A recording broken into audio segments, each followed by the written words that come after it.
Hello बच्चों, वागलेश classes में आप सबका स्वागत है।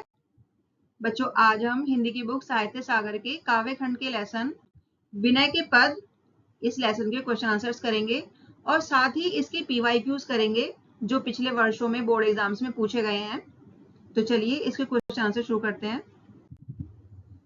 इसका पहला पद है, ऐसो को उदार जग माही, बिनु सेवा जो द्रव्य दीन पर राम सरिस को नाही, जो गति जोग विराग जतन करी नहीं पावन मुनि ज्ञानी, सो गति देत गीध सबरी कहूँ प्रभु न बहुत जिय जानी, जो संपत्ति दस शीस अरप करी रावण शिव पह लीनी, सो संपदा विभीषण कहा अति सकुट सहित प्रभु दीनी, तुलसीदास सब भांति सकल सुख जो चाहसी मन मेरो, तो भजु राम काम सब पूरन करे कृपा निधि तेरो। बच्चों, इस पद से रिलेटेड पहला प्रश्न है, ऐसो को उदार जग माही पंक्ति के आधार पर किसकी उदारता की बात की जा रही है, उनकी उदारता की क्या विशेषताएं हैं? इसका उत्तर है, यहाँ भगवान राम की उदारता का गुणगान किया गया है। राम दीन दुखियों पर बिना सेवा किए ही दया करते हैं। जो गति योग तप वैराग्य से ज्ञानी मुनि भी कठिन प्रयास करके नहीं पा सकते, वही गति श्री राम ने गिद्ध यानी जटायु जैसे पक्षी और शबर जाति की महिला शबरी को प्रदान की। विभीषण को उन्होंने अत्यंत संकोच के साथ लंका की संपत्ति प्रदान कर दी। अगला प्रश्न है, गीध और सबरी कौन थे?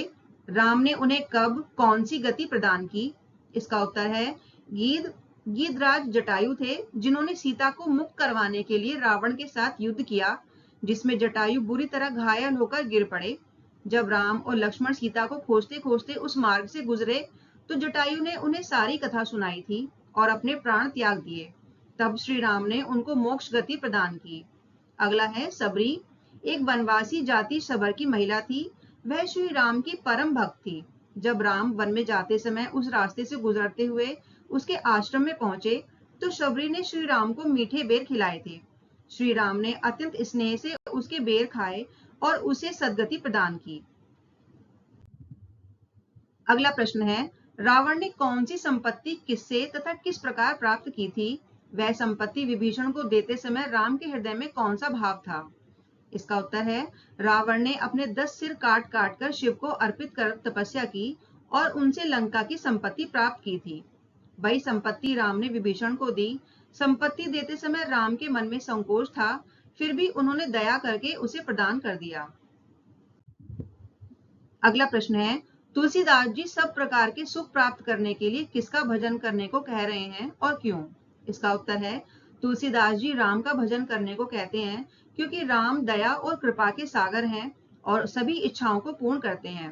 उनके भजन से जीवन के सभी सुख मिलते हैं। तो बच्चों, इस पद से रिलेटेड ये प्रश्न उत्तर यहीं पर समाप्त हो जाते हैं। अब इसी पद के जो बोर्ड एग्जाम्स में पूछे गए हैं प्रश्न, उसमें 2024 में पहला प्रश्न पूछा गया है, तुलसीदास जी किस काल एवं शाखा के कवि थे? उनकी भक्ति भावना पर प्रकाश डालिए। इसका उत्तर है, तुलसीदास जी मध्यकाल के प्रसिद्ध कवि थे। वे भक्ति शाखा के कवि माने जाते हैं। उनकी भक्ति भावना मुख्य रूप से भगवान राम के प्रति प्रेम, विश्वास और समर्पण पर आधारित थी। वे भगवान राम को दीन दुखियों पर दया करने वाले, कृपा के सागर और सबकी सहायता करने वाले मानते थे। उन्होंने अपने भजनों में यह बताया कि केवल राम का भजन ही मनुष्य को सुख, शांति और मोक्ष प्रदान कर सकता है। बच्चों, पहले पद से रिलेटेड एक और प्रश्न है जो कि 2024 में पूछा गया है। प्रस्तुत पद में गति शब्द से क्या तात्पर्य है? राम ने गिद्ध और शबरी को क्या गति प्रदान की? इसका उत्तर है, प्रस्तुत पद में गति शब्द से तात्पर्य मोक्ष या आत्मिक शांति से है, जो योग, तप और वैराग्य जैसे कठिन प्रयास करके भी ज्ञानी लोग नहीं पा सकते। वही गति राम ने गिद्ध यानी जटायु और शबरी को प्रदान की। राम ने उन्हें मोक्ष और आत्मिक शांति की गति प्रदान की। 2024 में एक और प्रश्न पूछा गया बच्चों इसी पद से रिलेटेड। विभीषण का परिचय दीजिए। राम ने उसे कौन सी संपदा प्रदान कर अपनी उदारता दिखाई तथा उदारता दिखाते समय उनका भाव किस प्रकार का था? इसका उत्तर है, विभीषण लंका के राजा रावण का भाई था। वह धर्म प्रिय और राम का भक्त था। जब रावण अधर्म कर रहा था तब विभीषण ने उसे छोड़कर राम की शरण ली। राम ने उसे वही बड़ी संपत्ति और राज्य प्रदान किया जो रावण ने शिव की पूजा कर प्राप्त की थी। इसे देते समय राम संकोच तो कर रहे थे, पर उन्होंने दया और करुणा दिखाकर उदारता से विभीषण को संपदा प्रदान कर दी। एक और प्रश्न है बच्चों, 2024 में पूछा गया है इसी पद से रिलेटेड। पद की अंतिम दो पंक्तियों का भाव स्पष्ट कीजिए। इसका उत्तर है, तुलसीदास अपने मन से कहते हैं कि यदि जीवन में सभी प्रकार के सुख चाहिए तो राम का भजन करो, क्योंकि राम दया और कृपा के सागर हैं और वे सभी इच्छाओं को पूरा करते हैं। उनके भजन से मनुष्य को सुख, शांति और परम आनंद प्राप्त होता है। इसलिए हमें हमेशा राम का स्मरण करना चाहिए। जाके प्रिय न राम वैदेही, तजिए ताहि कोटि वैरिसम, जदपि परम स्नेही, तज्यो पिता प्रहलाद, विभीषण बंधु भरत मैतारी, बलि गुरु तज्यो कंत ब्रज बनितनि, भय मुद मंगलकारी, नाते नेह राम के मनियत, सुहृदय सुसेव्य जहाँ लो, अंजन कहाँ आंख जही फूटे, बहुतक कहो कहाँ लो, तुलसी सो सब भांति परम हित, पूज्य प्रांते प्यारो, जासो होए सनेह राम पद, ऐतो मतो हमारो। बच्चों, इस पद से रिलेटेड पहला प्रश्न है, तुलसीदास किन्हें तथा क्यों त्यागने को कह रहे हैं? इसका उत्तर है, तुलसीदास कहते हैं कि जो व्यक्ति राम और सीता से प्रेम नहीं करता, चाहे वह कितना ही प्रिय क्यों ना हो, उसे त्याग देना चाहिए, क्योंकि ऐसे लोगों से संबंध रखने पर आत्मिक हानि होती है। जैसे आंख में ऐसा काजल लगाने का कोई लाभ नहीं जिससे आंख ही खराब हो जाए, वैसे ही राम से प्रेम ना करने वालों से प्रेम करना हानि ही है। अगला प्रश्न है, उपयुक्त पद के आधार पर स्पष्ट कीजिए कि किस किसने अपने किस किस प्रियजन को क्यों छोड़ दिया। इसका उत्तर है, नंबर 1, प्रहलाद ने अपने पिता हिरण्यकश्यप को छोड़ दिया क्योंकि वह भगवान की भक्ति का विरोध कर रहा था। नंबर 2, विभीषण ने भाई रावण को छोड़ दिया क्योंकि वह अधर्म कर रहा था। नंबर 3, भरत ने अपनी माता कैकेयी को छोड़ दिया क्योंकि उसी के कारण राम को वनवास मिला। नंबर 4, बलि ने अपने गुरु शुक्राचार्य को छोड़ दिया क्योंकि गुरु ने वामन को भूमि देने से मना किया था। नंबर 5, ब्रज की गोपियों ने अपने पतियों को छोड़ दिया क्योंकि वे कृष्ण प्रेम में बाधा बन रहे थे। अगला प्रश्न है, अंजन कहाँ आंख जही फूटे पंक्ति द्वारा तुलसीदास क्या सिद्ध करना चाहते हैं? इसका उत्तर है, अंजन कहाँ आंख जही फूटे पंक्ति द्वारा तुलसीदास कहना चाहते हैं कि जिस प्रकार आंख में ऐसा सुरमा या काजल लगाने का कोई लाभ नहीं जिससे आंख ही खराब हो जाए, उसी तरह ऐसे लोगों से संबंध रखने का कोई लाभ नहीं जो राम सीता से प्रेम नहीं करते। उन लोगों से हानि ही होती है, इसलिए उनसे दूर रहना चाहिए। अगला प्रश्न है, बलि के गुरु कौन थे? बलि ने अपने गुरु का परित्याग कब तथा क्यों कर दिया? इसका उत्तर है, बलि के गुरु शुक्राचार्य थे। भगवान विष्णु ने वामन अवतार लेकर राजा बलि से 3 पग भूमि मांगी थी। बलि ने उन्हें 3 पग भूमि देने का संकल्प किया।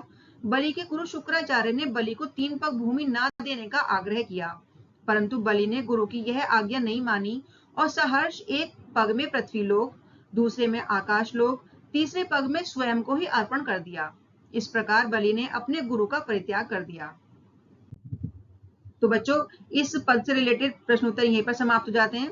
अब इसी पद से रिलेटेड कुछ पीवाईक्यूज हैं जो कि बोर्ड एग्जाम्स में पूछे गए हैं। 2020 में एक प्रश्न पूछा गया है, तजिए ताहि कोटि वैरिसम से कवि क्या कहना चाहता है, स्पष्ट कीजिए।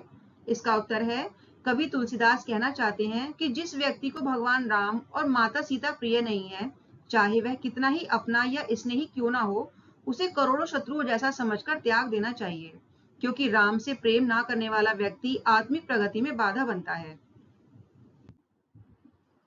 2020 में बच्चों एक और प्रश्न पूछा गया है इसी पद से रिलेटेड, राम की भक्ति में किन किन लोगों ने किन का त्याग किया है? इसका उत्तर है, नंबर 1, प्रहलाद ने अपने पिता हिरण्यकश्यप को छोड़ दिया क्योंकि वह भगवान की भक्ति का विरोध कर रहा था। नंबर 2, विभीषण ने अपने भाई रावण को छोड़ दिया क्योंकि वह अधर्म कर रहा था। नंबर 3, भरत ने अपनी माता कैकेयी को छोड़ दिया क्योंकि उसी के कारण राम को वनवास मिला। नंबर 4, बलि ने अपने गुरु शुक्राचार्य को छोड़ दिया क्योंकि गुरु ने वामन को भूमि देने से मना किया था। और नंबर 5, ब्रज की गोपियों ने अपने पतियों को छोड़ दिया क्योंकि वे कृष्ण प्रेम में बाधा बन रहे थे। इसी पद से रिलेटेड बच्चों एक और प्रश्न है जो कि 2020 में पूछा गया है, अंजन कहाँ आंख जही फूटे बहुतक कहो कहाँ लो, पंक्ति की व्याख्या कीजिए। इसका उत्तर है, अंजन कहाँ आंख जही फूटे बहुतक कहो कहाँ लो पंक्ति द्वारा कवि कहना चाहते हैं कि जिस प्रकार आंख में ऐसा सुरमा या काजल लगाने का कोई लाभ नहीं जिससे आंख ही खराब हो जाए, उसी तरह ऐसे लोगों से संबंध रखने का कोई लाभ नहीं जो राम सीता से प्रेम नहीं करते। उन लोगों से हानि ही होती है, इसलिए उनसे दूर रहना चाहिए। इसी पद से रिलेटेड बच्चों एक और प्रश्न है जो कि 2020 में पूछा गया है। कवि तुलसी के इष्ट प्रभु का नाम बताइए, उनकी भाषा और भक्ति भावना का परिचय दीजिए। इसका उत्तर है कवि तुलसीदास के इष्ट प्रभु का नाम श्री राम है। वे भक्ति शाखा के कवि थे। उन्होंने अवधी और ब्रज भाषा में रचनाएं की। उनकी भक्ति में राम के प्रति गहरा प्रेम, विश्वास, करुणा और पूर्ण समर्पण दिखाई देता है। वे राम को दया का सागर, दुखियों का सहारा और सभी इच्छाओं को पूरा करने वाला मानते हैं। उनके भजन जीवन को सुख और शांति प्रदान करने वाले हैं। तो बच्चों, इसी के साथ ये प्रश्न उत्तर और ये PYQs यहीं पर समाप्त हो जाते हैं। मैं आशा करती हूँ आपको सभी प्रश्नों के उत्तर समझ में आए होंगे। अगर आपको ये वीडियो पसंद आई है तो वीडियो को लाइक और शेयर करें और चैनल को सब्सक्राइब करना बिल्कुल ना भूलें, जिससे आने वाली वीडियोस आप तक आसानी से पहुंच सके। Thank you.